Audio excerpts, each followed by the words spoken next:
Menjadi original tidak perlu jadi yang pertama, tapi menjadi yang berbeda dan lebih baik. Halo semuanya, nama saya Michael. Selamat datang di channel saya, Sikutu Buku. Kali ini saya akan bahas buku Originals karya Adam Grant. Sebelum kita mulai, buat kalian yang mau support channel ini agar terus berkarya, caranya gampang banget. Kalian cukup klik subscribe dan nyalakan loncengnya. Dukungan kalian membantu banget supaya kita bisa rutin posting dan bersama-sama belajar di channel ini. Buku ini membahas bagaimana seseorang bisa menjadi dirinya sendiri dan mampu mengubah dunia. Kemajuan di dunia berasal dari segelintir orang yang berani untuk berpikir berbeda. Adam menyebut mereka adalah The Originals. Dia menjelaskan bagaimana setiap dari kita bisa berpikir secara original dan meningkatkan kemampuan kita dalam berinovasi untuk menghasilkan dampak yang lebih besar. Di bukunya, Adam banyak menuliskan berbagai kisah orang kreatif dalam menyelesaikan sebuah masalah yang tampaknya mustahil untuk dipecahkan. Saya merangkumnya menjadi 3 hal penting dari buku ini. Pertama, kuantitas atau kualitas. Orang yang memiliki ide yang original bukanlah orang yang spesial. Mereka sama seperti kamu dan saya. Mereka pun tidak lahir dengan bakat yang luar biasa. Namun, ada karakter yang buat mereka berbeda. Contohnya seperti ini. Pilih mana? Kuantitas atau kualitas? Biasanya orang akan bilang kualitas lebih baik daripada kuantitas.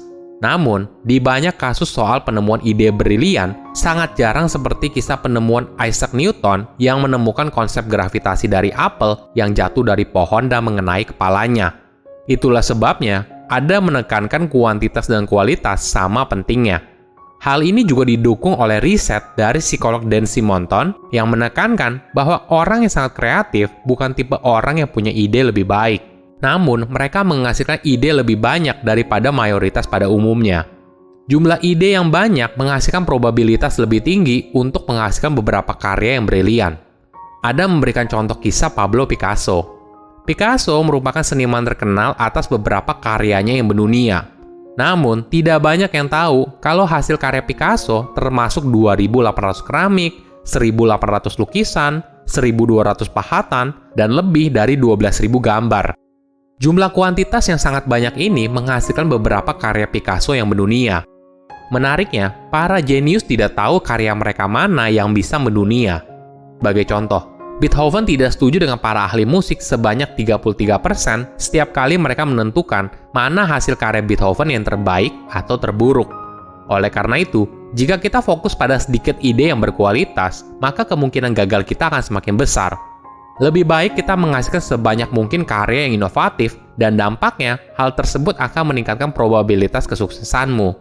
Namun di sini perlu ditekankan, kalau setiap karya yang dihasilkan tidak boleh sembarang jadi, namun memang karya yang sudah dibuat sebaik mungkin. Kedua, mewujudkan ide kreatif tidak bisa sendirian. Salah satu tantangan utama dalam kreativitas bukanlah kekurangan ide segar, tapi bagaimana kita bisa memilih ide yang tepat dan mendapatkan dukungan untuk membuatnya menjadi kenyataan.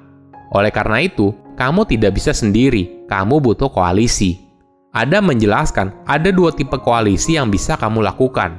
Pertama, bekerja dengan orang yang memiliki taktik yang sama, namun tidak harus dengan orang yang sepaham. Ini adalah seni dalam menyampaikan sebuah ide, yaitu memasukkannya ke dalam sebuah pembicaraan untuk menghindari horizontal hostility. Ini adalah bentuk prasangka yang biasanya muncul di dalam sebuah grup. Walaupun mereka memiliki pemahaman yang sama, namun mereka juga memiliki tingkat permusuhan yang cukup tinggi. Ada memberikan contoh Meredith Perry saat dia memperkenalkan ide perangkat pengisian secara wireless. Saat mempresentasikan idenya kepada para profesor fisika dan engineers, hanya sedikit yang setuju dengan idenya. Meredith pun lalu mencari pendekatan yang berbeda. Dia bilang kalau dia ingin buat sebuah transducer, alat yang mengubah suatu bentuk energi ke energi lainnya, daripada berbicara soal alat yang mengirimkan energi secara wireless. Kali ini idenya langsung mendapatkan dukungan yang besar karena terdengar lebih membumi daripada teknologi wireless pada masa itu. Hingga akhirnya, Meredith mampu mendirikan perusahaannya sendiri bernama U-Beam yang menghasilkan solusi pengisian wireless secara inovatif. Kedua, bekerja sama dengan musuh lebih baik daripada dengan orang yang masih ragu-ragu. Tentu saja benar kalau teman adalah partner terbaik dan musuh adalah partner terburuk. Namun, ketika membangun koalisi, lebih baik kamu berusaha untuk memenangkan dukungan musuhmu daripada orang yang ragu-ragu atau disebut oleh Adam sebagai frenemies. Orang dengan tipe ini masih belum memutuskan antara mendukung atau menolak kamu. Ini kondisi yang sangat stres karena kamu akan selalu menebak-nebak apakah orang ini masih mendukung kamu atau tidak. Adam memberikan contoh kisah Lucy Stone, wanita Amerika pertama yang memilih untuk mempertahankan nama belakangnya setelah menikah. Dia juga merupakan wanita Massachusetts pertama yang mengenyam pendidikan tinggi. Sejak tahun 1853, Lucy bekerja selama 15 tahun dengan aktivis wanita terkenal seperti Susan B. Anthony dan Elizabeth Cady Stanton. Namun pada tahun 1869, Lucy berpisah dengan Susan dan Elizabeth. Perpisahan ini lalu menghasilkan hubungan yang buruk. Mereka menjadi rival asosiasi dan menerbitkan koran yang berseberangan. Ternyata sumber perpecahan mereka adalah hak pilih warga Afrika Amerika. Susan dan Elizabeth merasa kalau mendahulukan hak pilih pria berkulit hitam daripada wanita berkulit putih tidak sesuai dengan apa yang mereka perjuangkan. Maklum saja, selama ini Lucy, Susan, dan Elizabeth selalu berusaha untuk mendorong kesetaraan antara pria dan wanita. Lebih jauh lagi, Susan dan Elizabeth merasa dukungan Lucy terhadap pria berkulit hitam merupakan bentuk pengkhianatan bagi perjuangan kesetaraan wanita. Kejadian ini membuat mereka bertiga terus berselisih hingga akhir hayatnya. Dari kisah ini, Adam menekankan kita harus tahu siapa partner kita, karena mereka tidak menunjukkan konsistensi seperti yang dilakukan oleh musuh kita. Jika kita tidak hati-hati, partner yang sangat dekat dengan kita bisa berubah menjadi musuh yang kuat di masa depan. Ketiga, menunda pekerjaan menghasilkan kreativitas. Ada hal menarik soal menunda pekerjaan. Kegiatan menunda mungkin adalah musuh bagi produktivitas. Namun, kegiatan menunda bisa menjadi sumber kreativitas. Ini yang disebut oleh Adam sebagai strategic procrastination, kegiatan menunda pekerjaan secara strategis. Dalam sebuah riset, murid yang menunda untuk mengumpulkan proposal mereka ternyata 28% lebih kreatif. Bukan hanya itu, pidato Martin Luther King Jr. terkenal yang berjudul I Have a Dream pada tahun 1963 ditulis semalam sebelumnya. Walaupun dia sudah mulai mengumpulkan materi pidatonya berbulan-bulan sebelumnya. Menariknya lagi, baris kalimat yang sangat mengesankan termasuk angle mimpi merupakan improvisasi dari salah satu penontonnya yang minta untuk memberitahu mereka soal mimpi saat menyampaikan pidato. Martin bisa melakukan semua hal tersebut karena dia punya segudang materi yang banyak tanpa dengan cepat berkomitmen pada salah satu angle. Kuncinya adalah kita memberikan jeda dalam mengerjakan sebuah ide. Ketika sebuah pekerjaan belum selesai, maka hal tersebut masih aktif di pikiran kita. Biarkan ide itu ada di sana sambil kamu melakukan eksplorasi alternatif lain.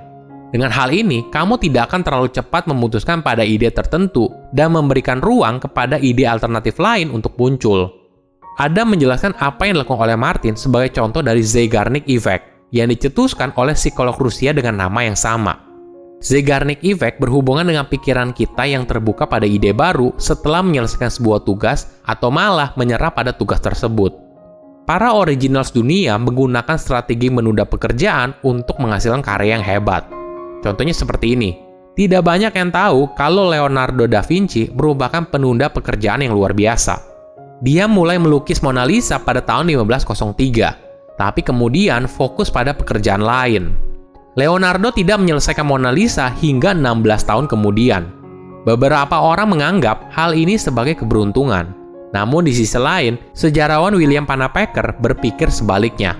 Dalam jangka waktu 16 tahun, Leonardo bereksperimen pada ilusi optik dan teknik baru dalam melukis. Inilah yang membuat karya Mona Lisa lahir dengan ide dan perspektif yang berbeda. Orang yang berhasil mewujudkan mimpi atau ide besar bukan hanya orang yang punya ide brilian, tapi mampu mendapatkan dukungan dari orang lain untuk mewujudkan idenya. Silahkan komen di kolom komentar pelajaran apa yang kalian dapat ketika baca buku ini. Selain itu, komen juga mau buku apa lagi yang saya review di video berikutnya. Saya undur diri, jangan lupa subscribe channel YouTube Sikutu Buku. Bye-bye.